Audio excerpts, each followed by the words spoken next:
നമസ്കാരം. കലാകൗമുദി ഓൺലൈനിലേക്ക് സ്വാഗതം. CPM-ന്റെ സംസ്ഥാന കേന്ദ്രം പാർട്ടി സെന്ററാണ് AKG സെന്റർ.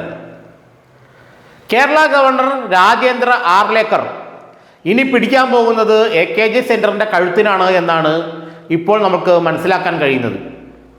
AKG സെന്ററിന്റെ ഭൂമി അനധികൃതമായി കയ്യേറിയതാണെന്നും അതുകൊണ്ട് തന്നെ അതിനെക്കുറിച്ച് ചില അന്വേഷണങ്ങൾ ആവശ്യമാണെന്നുമുള്ള നിലപാടിലേക്ക് കേരള ഗവർണർ എത്തിച്ചേർന്നു എന്നാണ് നമ്മൾക്ക് മനസ്സിലാക്കാൻ കഴിയുന്നത്.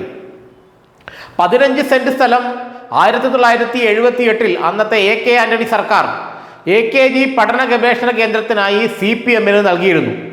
ഇത് സർക്കാർ ഭൂമിയാണ്, കേരള സർവകലാശാലയുടെ ഭൂമിയാണ്. എന്നാൽ ഇപ്പോൾ AKG സെന്ററിന്റെ കയ്യിൽ 55 സെന്റ് സ്ഥലം ഉണ്ടെന്നാണ് കരുതപ്പെടുന്നത്.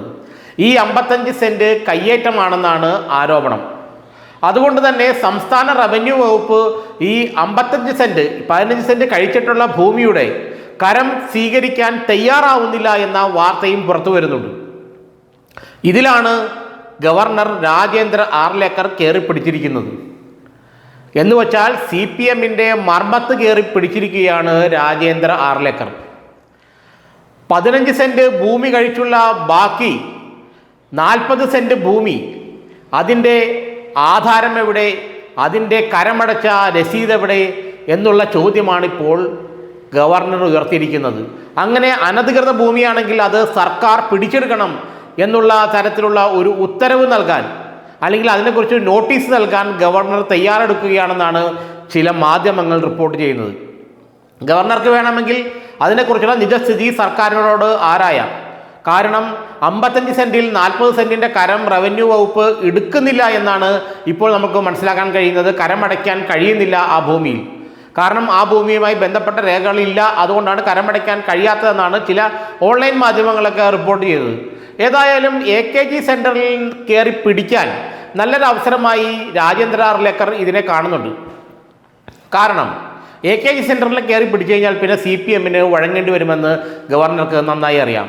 ഗവർണർ നീങ്ങുന്നത് RSSന്റെ പ്ലാൻ അനുസരിച്ചാണ്. RSSന് കൃത്യമായ പ്ലാൻ കേരളത്തിലുണ്ട്, പ്രത്യേകിച്ച് CPM-ന്റെ കാര്യത്തിൽ. അതുകൊണ്ട് തന്നെ AKG സെന്ററിൽ കയറി പിടിച്ചു കഴിഞ്ഞാൽ CPM മുട്ടുകൂത്തുമെന്ന് മറ്റാരെക്കാളും നന്നായി ഗവർണർക്കും അറിയാം, RSS നേതൃത്വത്തിനും അറിയാം. ഇപ്പോൾ ഈ ഭൂമിയുമായി ബന്ധപ്പെട്ട രേഖകളെല്ലാം സമർപ്പിക്കണമെന്ന് ഗവർണർ റവന്യൂ വകുപ്പിന് നിർദ്ദേശം കൊടുത്തിരിക്കുകയാണെന്നും ചില മാധ്യമങ്ങൾ റിപ്പോർട്ട് ചെയ്യുന്നുണ്ട്. ഈ ഫയലുകളെല്ലാം വേണമെങ്കിൽ ഗവർണർക്ക് വിളിപ്പിക്കാം. കാരണം സംസ്ഥാനത്തിൻ്റെ ഭരണത്തലവൻ എന്നുള്ള നിലയിൽ കൃത്യമായിട്ടുള്ള അദ്ദേഹത്തിൻ്റെ അധികാരങ്ങൾ ക്ലിപ്തപ്പെടുത്തിയിട്ടില്ല. അതുകൊണ്ട് ഇത്തരം ഫയലുകൾ ആവശ്യപ്പെട്ടാൽ സെക്രട്ടേറിയറ്റിൽ നിന്ന് അത് ഗവർണർക്ക് കൊടുക്കേണ്ടി വരുമെന്നാണ് നിയമവിദഗ്ധർ പറയുന്നത്. അത് ഗവർണർക്ക് എന്ത് നടപടിയെടുക്കാൻ കഴിയുമെന്നുള്ളത് രണ്ടാമത്തെ ചോദ്യമാണ്. അത് നിയമപരമായിട്ട് സാധ്യതയുണ്ടോ എന്നുള്ള ചോദ്യമൊക്കെ പിന്നീട് വരും. പക്ഷെ അതിനെക്കുറിച്ച് അന്വേഷിക്കാൻ ഗവർണർക്ക് പറ്റും, പ്രത്യേകിച്ച് ഒരു പരാതി ലഭിച്ചാൽ. അതുകൊണ്ട് ഇപ്പോൾ AKG സെന്ററിന്റെ കയ്യിൽ ഉണ്ടെന്ന് പറയപ്പെടുന്ന അനധികൃത ഭൂമിയിൽ കയറി പിടിക്കാനാണ് ഈ ഗവർണർ ആലോചിക്കുന്നത് അത്രേ.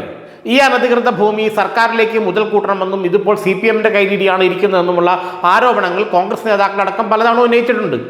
അതിനെ മുഖവിലക്കെടുത്തുകൊണ്ട് സർക്കാരിനും അല്ലെങ്കിൽ യൂണിവേഴ്സിറ്റിക്കും CPM-നും ഒക്കെ നോട്ടീസ് അയക്കാനുള്ള നീക്കമാണത്രേ ഇപ്പോൾ ഗവർണർ നടത്തുന്നത്. ഇപ്പോൾ CPM-ന്റെ കയ്യിലിരിക്കുന്ന 15 സെന്റ് ഭൂമി കഴിഞ്ഞുള്ള ബാക്കി ഭൂമി അത് ആരുടെ സ്വത്താണ്, ആരുടെ ഭൂമിയാണ്, ആർക്കാണ് അതിൻ്റെ റെക്കോർഡുകൾ കൈവശമുള്ളത്, ഇതെല്ലാം അറിയാനായി ഒരു നോട്ടീസ് അയക്കാനാണ് ഇപ്പോൾ ഗവർണർ തയ്യാറെടുത്തിരിക്കുന്നത്. അങ്ങനെ AKG സെന്ററിൻ്റെ കഴുത്തിന് പിടിച്ച് CPM-നെ തൻ്റെ വരച്ച വരയിൽ കൊണ്ടുവരാനുള്ള നീക്കമാണ് ഗവർണർ നടത്തുന്നത്.